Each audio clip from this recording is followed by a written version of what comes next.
Good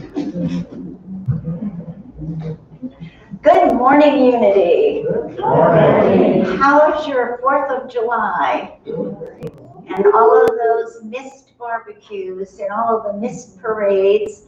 And although I hear there was some fireworks going on all over, and I watched Macy's. No, I didn't watch Macy's. I watched Washington, D.C. fireworks. And then I started reading, and then I wanted to redo my whole talk for Sunday. So, there's so much that I want to say that I just can't get it all in on one Sunday. So I'm trying to pace myself, and a good Toastmaster only has 3 points, and I try to stick to that. But we'll talk about that a little later. So I'm glad that you're all here. Welcome, Marianne and Phil, for coming back. It's nice to see you. And anybody else is new? Everybody else is here. And good to see Tina again. We haven't seen you all summer, and eventually we're flowing in. So welcome, welcome. If you have your cell phones with you, please turn them off, and no texting during my service, because you know how I take everything personally. So you don't want to get me upset. So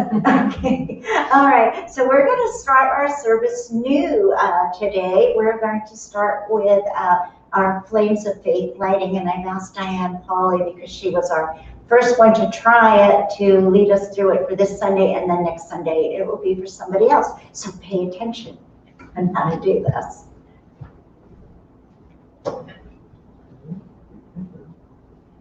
And Jules, are we ready? Okay, so the reason that we do this, our mission says that we're creating an exclusive spiritual community through fellowship and service and community outreach. And to bring in that inclusiveness to all of us, then that means that we honor all paths to the Spirit, all religions, and respect and have integrity for all. So we're going to start as we light the first candle. We light a candle for the Tao. And the Tao is honoring the universal path of harmony and equilibrium, the natural way. The second candle that we light is the candle for shamanic traditions. And in that, we're honoring the beliefs and practices of all indigenous people, the way of primal spirituality. We light the next candle for Hinduism, honoring the path of knowledge, action, and devotion. We light the next candle for all forms of Christianity. Am I with you, Jules? I didn't think so. We light the next candle for, where am I? Judaism. Judaism, I'm sorry. We need to highlight every other one of these. Okay, we light the candle for Judaism, honoring the ethical path of living by sacred laws. Then we light the candle for all forms of Buddhism, honoring the Four Noble Truths and the path of compassion. We light the candle for all forms of Christianity, honoring the Christ consciousness and the path of love. We light a candle for the Universalist religion of Baha'i, honoring the path of unity and peace. We light a candle for all forms of New Thought, honoring the metaphysical path of mental healing through the practice of universal spiritual principles.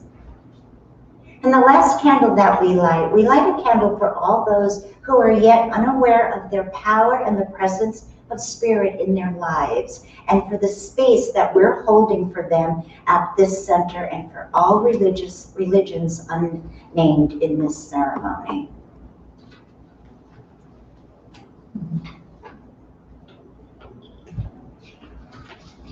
And now, in honor of all of that, and being a touchstone for love in our honor and all this, if you will, say with me or just read along with me, the Year of Miracles, may my mind be a touchstone for love today. May I be divinely programmed today to think thoughts that are most creative, positive, insightful, and beneficial. In doing so, I do not give up my personal responsibility or turn my power over to something outside of myself. Rather, I take the highest level of responsibility knowing that the divine mind has recreated my mind to be a touchstone for love. I walk forward today in confidence and love, knowing that my mind is used for the highest and the best, dissolving wrong-minded thoughts and perceptions, knowing my mind is used for endless love for myself and others. And so it is. Amen. And it is done. So going back to what I was saying about there's so much that I want to share with you. So last night I was reading at 9 o'clock, and I was reading actually the next 2 chapters for our book club, Saying No and Letting Go, Jewish Wisdom, Making Room for What Matters Most. And last week, almost so long ago, last week we were talking, actually I was talking about taking a leap of action. And I read this story in here, which really doesn't tie in with my opening, but that's okay because I really need to share this story with you because I found it profound and it kind of says everything that I want to be saying. So I'm going to read this short little story for you. Okay, so a very dramatic example of such difficult task, taking a leap forward, work and recorded with J. Wink in the Civil War saga, April 1865. Now think about this, 1865, and this is so prevalent today, which in a way is a bit sad.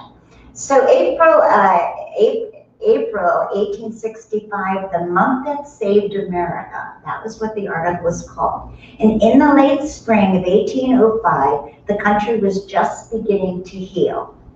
On a warm Sunday at a St. Paul's Episcopal Church in Richmond, Virginia, was sitting in his customary pew. He had spent the last 4 years in war. With his shoulders rounded, his middle thickened, his hair snow white, and his beard gray. He had attracted the attention of the rest of the church, but so did another parishioner on that morning. As the minister was about to administer Holy Communion, a tall, well-dressed black man sitting in the gallery reserved for black worshipers unexpectedly advanced to the communion table. To alter this ritual, this had never happened before. In Richmond of the pre-war years, there was already received communion for the whites first and the blacks second. This was unthinkable. The congregation froze. Those who had been poised to go forward and kneel at the altar rail were fixed in their pews. The minister was clearly embarrassed and did nothing. Should have been embarrassed. It was one thing for the South to endure defeat and poverty or to accept that the slaves were now free, but it was quite another for a black man to stride up in the front of the church as if he were equal. As if he were equal. This was not just any church. This was the sanctuary of Richmond's elite, the wealthy, the well-bred, the high-cultured. The black man slowly lowered his body, kneeling while the rest of the congregation tensed in their pews. The minister stood dumbfounded. After what seemed to be an interminable amount of time, yeah, I pronounced that wrong, it's okay. Although it was probably only seconds, the white man back from the war arose. Head up, eyes proud, and walked quietly up the aisle to the channel rail. His face was a portrait of exhaustion, and he looked older than most people had remembered him when the war had just begun. These days had been especially hard on him. Yet there, Richmonders, like all of the South, still looked to him for purpose, guidance. No less now as with the quiet dignity of self-possession, he knelt down to partake of the communion alongside of the rail with the black man. So who was this man? Who is this man that was willing to cross a line trying to heal from a war, heal his own wounds and the wounds of the congregation. It was Robert E. Lee, and it can be said that the more than any other time where he went forward and kneeled beside the black men, the Civil War was finally over. And I just thought that that was a profound story. And, it made me think a lot about, is the Civil War over? And I had a long conversation with my daughter yesterday, and my daughter is rather intelligent, and she said, this time this is going to make a difference. We are healing. And she's not a mushy kind of person. She's not a soft, cuddly kind of person. So I thought that I took stock in what she said, and she sent me, oh my God, so many books I need to read and stuff. If I read any more books, you guys are going to go crazy. So anyhow, so last week we were talking about the names of God and what we call God, and is there a God? And I was going through my books last Monday and looking, and I came across Tomorrow's God, which is a Neale Donald Walsch book, and I picked it off the thing, and I thought, Tomorrow's God. Based on what we were speaking about last week, we are moving into a new whatever we can understand it to be. So he writes that all great truth begins as blasphemy, so writes Publisher Weekly in review of his book, Tomorrow's God. Between Neale and God, this conversation is about challenging your beliefs before they challenge you, and that's a lot of what we spoke about last week. Do we believe God? Is there a God? Why is this happening? Is my faith being diminished? So when we look then, we were looking at different names for God, because I was saying, if you remember, if we take God out of the equation for a minute, we still have this power, the power of the mind, and it responds to something, it resonates with something. So you may remember that God itself in this book said to choose the word life, because life works for all religions. So if we have this universal life out there working within us, in and through us, it's not offensive to anybody. You don't get caught up on all the, is it God, is it Holy Spirit, is it the Holy Mother, is it Mother, Father, God? Like, what is it? I don't even know how to do all this. But life, with a capital L, life. So by choosing life, then, we can understand and see how all of humanity could band together to better understand perspective and values. The all good, all God, or just life with a capital L. So we individually then and collectively play a magnanimous role in bringing peace to the world. So we come to church centers, I like to call this our center. We take classes and we've gone on mystical retreats. But now God in Tomorrow's God is saying that we have to take all this contemporary wisdom and internalize it and put it into action. Now, how many years ago did this book come out? But what does it say? Put it into action. And this kind of stuff delights me and excites me because it gives credence to what I'm saying, because I never want to say stuff that doesn't come from within my own being. So it's time then that we go deep in and recognize that life that lives within us, and it knows there is only one life, one God, one spirit, one whatever. In and through all mineral, animal, plant, and the human kingdom. Even if you take a rock and put it under a microscope, you will see it has life. Do not dismiss anything, because it all has life. So it's been agreed then that there's a big need and an urgent need, not for a new God, but redefining and clearer understanding of that which is.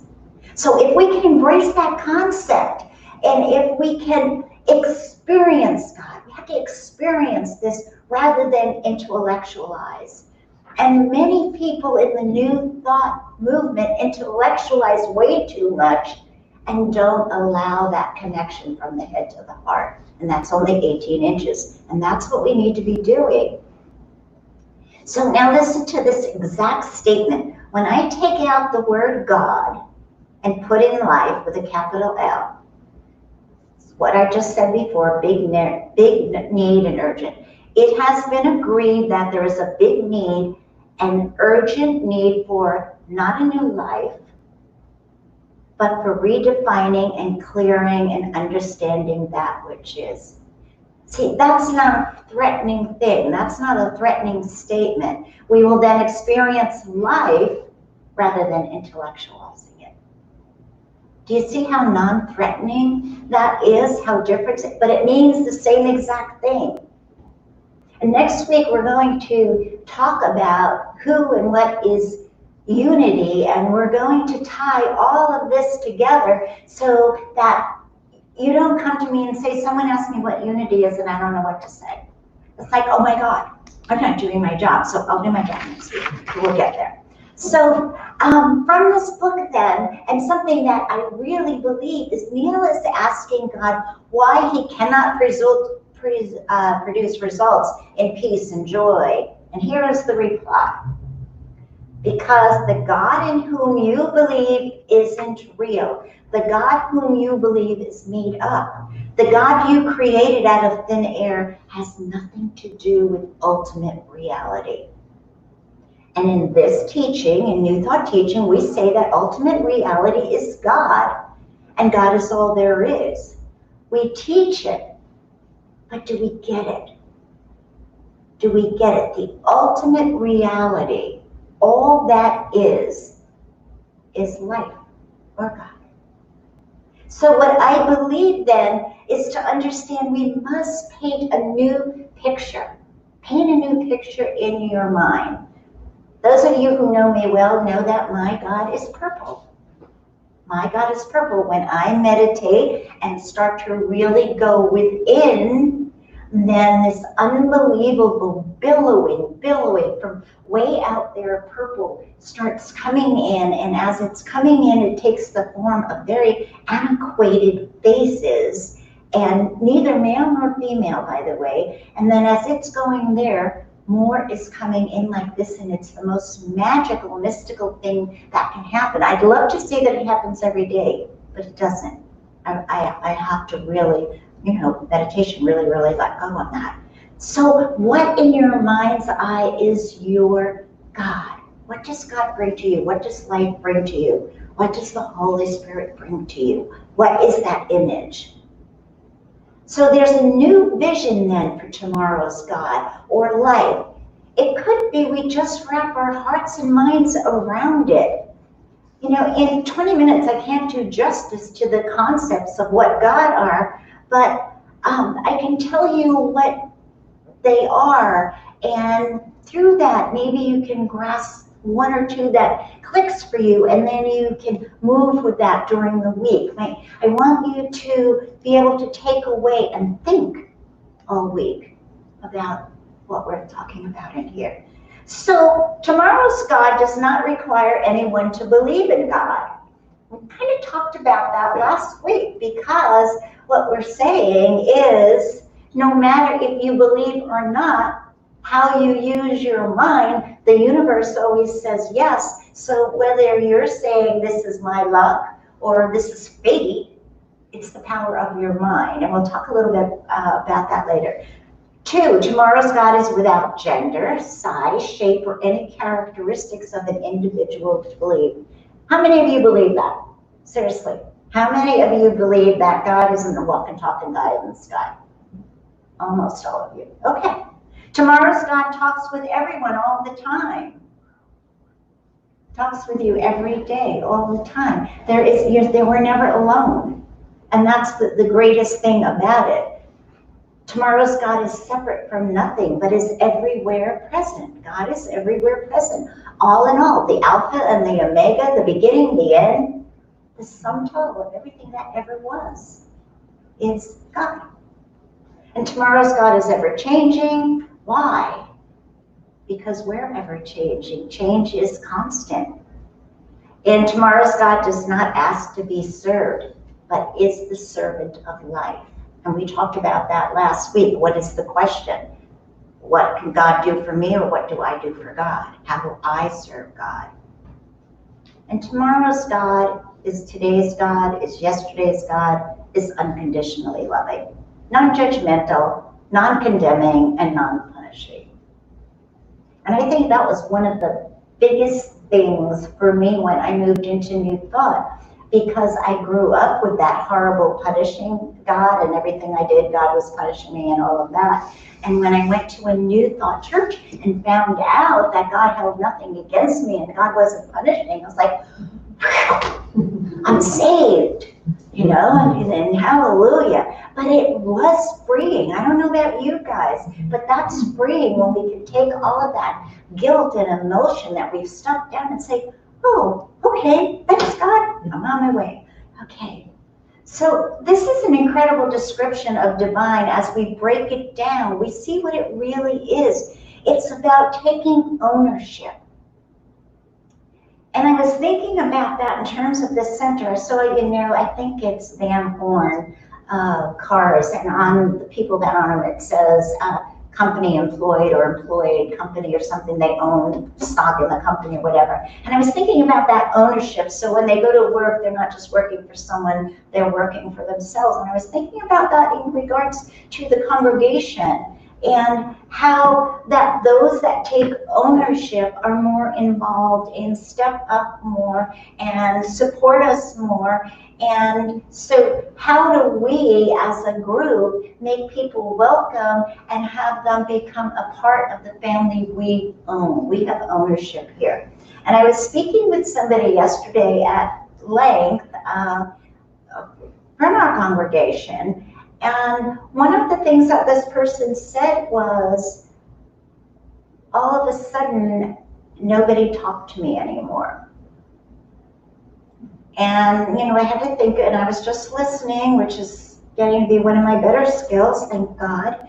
And what I realized as we talked was, if you go anywhere and you have a dark cloud hanging on you, people will go like that away from you. So not only is it our responsibility wherever we are to bring a positive energy with us and be responsible for that, but when we start thinking that life is turning against us, we need to look and see what energy is around us. And we had a long conversation about that energy, because I had picked up that low energy. And so anytime anyone is feeling a bit diminished, always come and talk to me, because we can work those things out and keep us together as family, because we are family. So I just wanted to share that. So we in New Thought then, interfaith people, have to begin to create that energy wherever we go, that loving energy. And then it changes into a critical mass. And that's what's going on right now. There is a critical mass out there, and it's moving in a new direction. And it's really important that we understand that and not get caught up in the ain't it awful part of all of this, you know, COVID and police and government and all of that, and say, oh my God, look what's happening now. Look what's bubbling up from all of this, and it's all good. It's all God, it's all light, and it's perfect just as it is. And that means in our higher consciousness, that means in our upper room. So do you have the strength then, and the courage, and the vision, and the willingness to make a huge difference in the world and be part of that critical mass? Are you willing to take responsibility for your energy, for your attitude? That's all. It's a large and powerful calling, I'm going to tell you that. And although the list that I gave you before came from a book, I embrace it and I believe it, knowing that it's already done in mine, because life cannot help spiraling up and moving forward. And it's doing it, however, at an accelerated rate. What used to take years for something to change, now because of media and internet and all of those things, we're being hit with it So it's an accelerated rate, and we have to keep up with it. And the only way to keep up with it is to step back away from it. Allow yourself to breathe and allow yourself to be in that space between reality with a little r and ultimate reality, God. And then you can handle all of this, because you can't handle it alone. We, being humanity, have to handle it. So, we are all one, right? You agree with that? We're all one? Okay, so a man arrives at the gates of heaven, and St. Peter says, "What's your religion?" And the Methodist says, "I'm Methodist," say the man. So St. Peter says, "Go to room 28, but be quiet when you pass room 8. So another man arrives and St. Peter says, "What's your religion?" And he says, "Baptist." "Go to room 18, but be quiet when you pass room 8.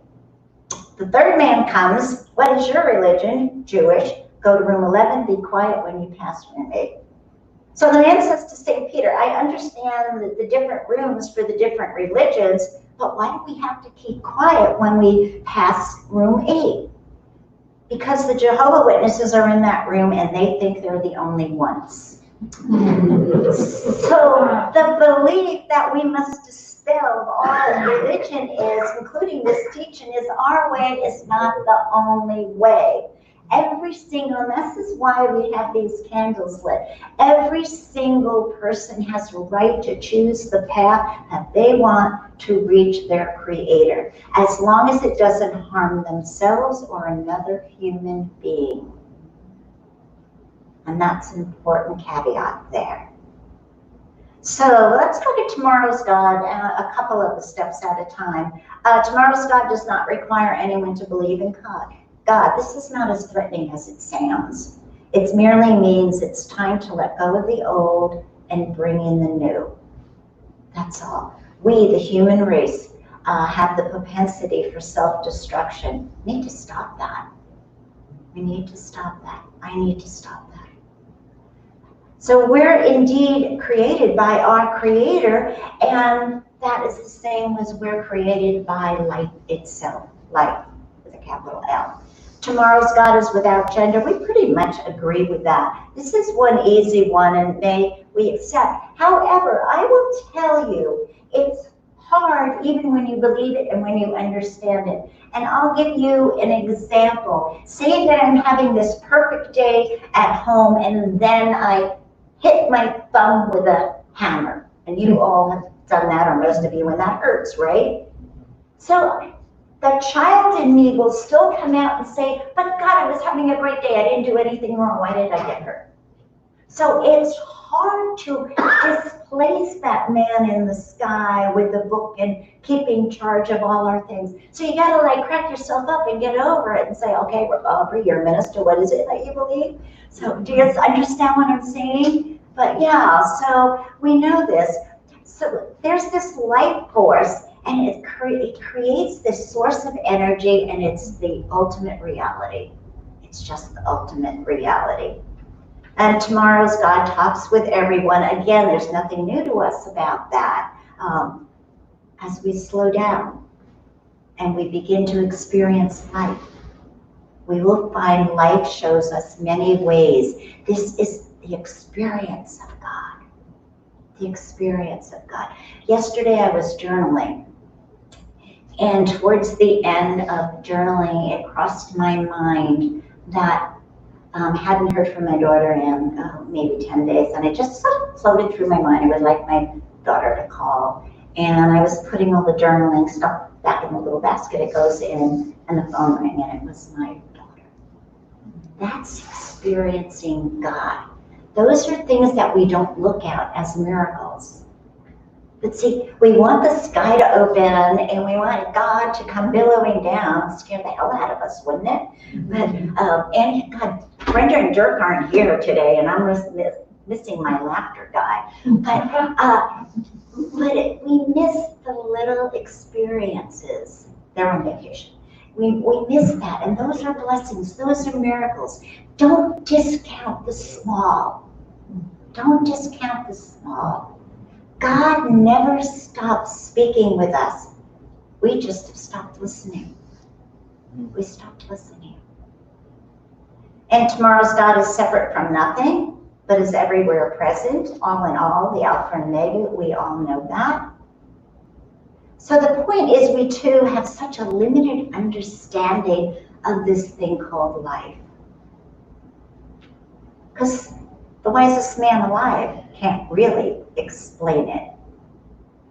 But when we open up to that ultimate possibility, the Spirit removes our blindfolds. You know, we're all sitting here with masks on, but some of us still have blindfolds, and some days I do too. But God actually changes form and shows up in a multiplicity of ways, depending on the time, the place, and what's going on in our life. And that's why what I talked about last week, why I used different names, depending on what I'm speaking about. When it's God, I've had enough, it's God. But when it's Holy Mother, I would love my daughter to call right now. It's a different prayer. See? So that's why all these names are interchangeable. Life can be understood, embraced, and experienced in each moment of our lives. There's no limits. There are just no limits of how we will show up, how we show up. So God is the source of all love. Would you agree with me on that? God is the source of all love. That's the bottom line. So would you rather live from this premise, or would you choose fear? We talked a lot about that in our book club last week. Fear over love. Choose fear, and then you walk around asleep. Choose love, and you awake. So for this new spirituality, which, you know, people say, why are we the best kept secret? And because Christianity is over 2,000 years, and Judaism is over 4,000 years, and New Thought is not even 150 years old. That's why we're the best kept secret. Because now this critical mass will move us forward. So New Thought spirituality is life. It's a process of waking up. And this is New Thought 101. Heal the separation and heal your life. So because it is 4th of July, and because I was speaking about 4th of July today, rather than meditation, I'm going to ask you to close your eyes and listen to a prayer on freedom. And it's from 365 Days of Science of Mind by Dr. Ernest Holmes. And it's July 4th. And if I can read this without any light reading it. Oh, Lord. I am free with the freedom of God. We all wish to be free, but at the same time, we should realize that liberty is not license. To say that we are free from the freedom of God does not mean that we are free to do that which contradicts the divine nature. We are free only in the freedom that God is, the freedom to be alive, to enjoy living, to enter into the activities of everyday living with enthusiasm and interest. We are free to love and to be loved. We are free to give full, complete compassion to every capacity we possess, provided this freedom harms no one and hurts no thing. This is the freedom enough because if we were free to do that which is destructive, we should ultimately destroy ourselves. And in so doing, we would not only deny, but would deface the nature of divinity. Therefore, we always pray, thy will be done. But the wisdom that will know there is scope for all expression, plenty of room to move around and express life to the fullest. I am free. I am free with the freedom of God today. I manifest this freedom in joy. I think of it with deep gratitude to the giver of all life, and with a deep inward sense of my union with the whole. In my whole will I imagine and see myself free, complete, perfect. I feel back to the center of my being, which is God, and affirm that the freedom is my freedom, and I include my own physical body in this freedom as well as every activity in which I'm engaged. I expand my consciousness and invite new experiences, knowing that they shall be created for me by the same power that makes everything. I enter into this freedom with complete abandonment, with the feeling that all things are working out well, and with deep, sincere desire to live so that my freedom shall be imparted to others, that we all may feel that we are in partnership with the infinite.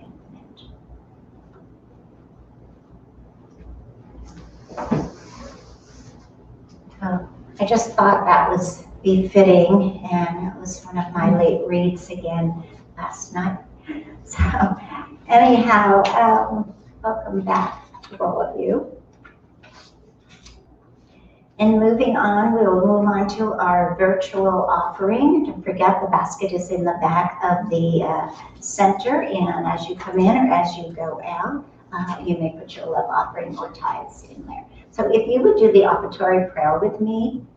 The love of God inspires me to give in a spirit of generosity, expressing this love from within to ensure the growth of this ministry and this unity center. I give with love and joy, and I receive with gratitude and thanksgiving. And so it is. Amen. And it is done. I just find the thing. Here we go. Yeah, paper. We haven't figured this out yet. So, anyhow, so our announcements. We have birthdays. Do we have any July birthdays in the room? July birthdays in the room. Well, we're going to sing to our people anyhow out there. So are you with me? Mm-hmm. Okay. Happy birthday to you. Happy birthday to you. Happy birthday, dear friends. Happy birthday to you. God is blessing you now. God is blessing you now. God is blessing your wonderful Spirit's blessing you now. And happy birthday, all July birthdays.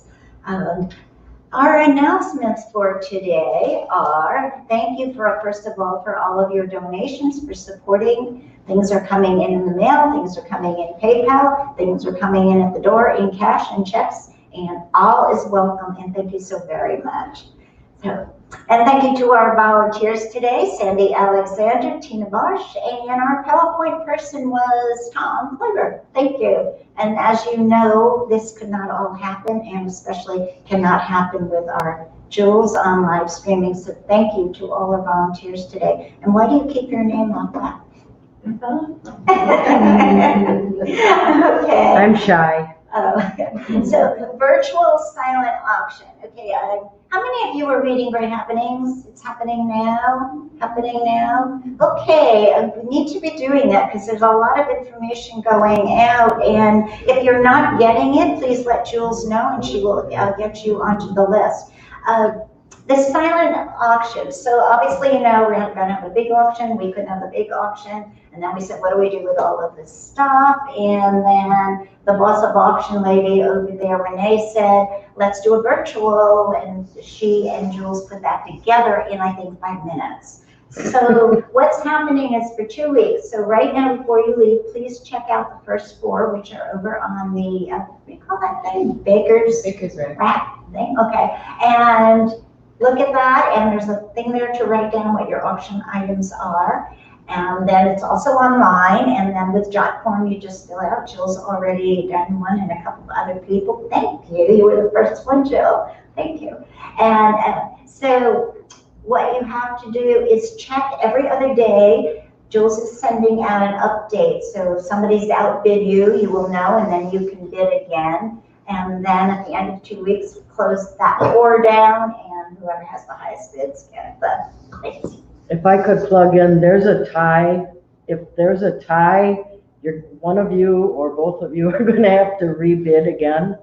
So if you know you tied with somebody else, please redo it and I will update. Yeah, we do And have get one that tie out. going on right now, so we need someone to outbid those two, or one of you bid outbid the other. Correct. So does it make sense? Do you have any questions? Does it make sense what we're doing? Yeah. This is our major fundraiser. Obviously, it's not the party that we wanted, but we're all doing the best we can, so step up. Christmas is coming. There are some great things there, and downstairs there's tons more. So let's just buy it and use it for a hostess gift. Use it for something, but let's get rid of all that stuff, okay? And I can't buy anything because I donated most of it.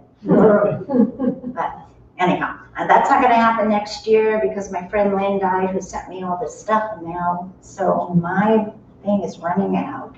So, all right, men's breakfast is on the, I can't read this. July 11th. Thank you. At 9 o'clock, they're resuming, and the women's group is coming back also. And the Comfort of Prayer booklet is on the back table. Love offering for them. And so why do we collect these little dollars here and there? Because we use it for hospitality. We use it for petty cash. We buy our birthday cakes every month with it. So it's not like, oh, them people, they always want money. Yeah, we do. But so if you take the booklet, you know, just a love offering would be great. And I believe Women's Circle is coming back on the 18th. And that's it. We're good. We're good. All right. Then I will see you guys all next week. And we are over and out. God bless. I love you all. No, we're out. We're out. We're out. Okay, we're out. So it doesn't say let's talk.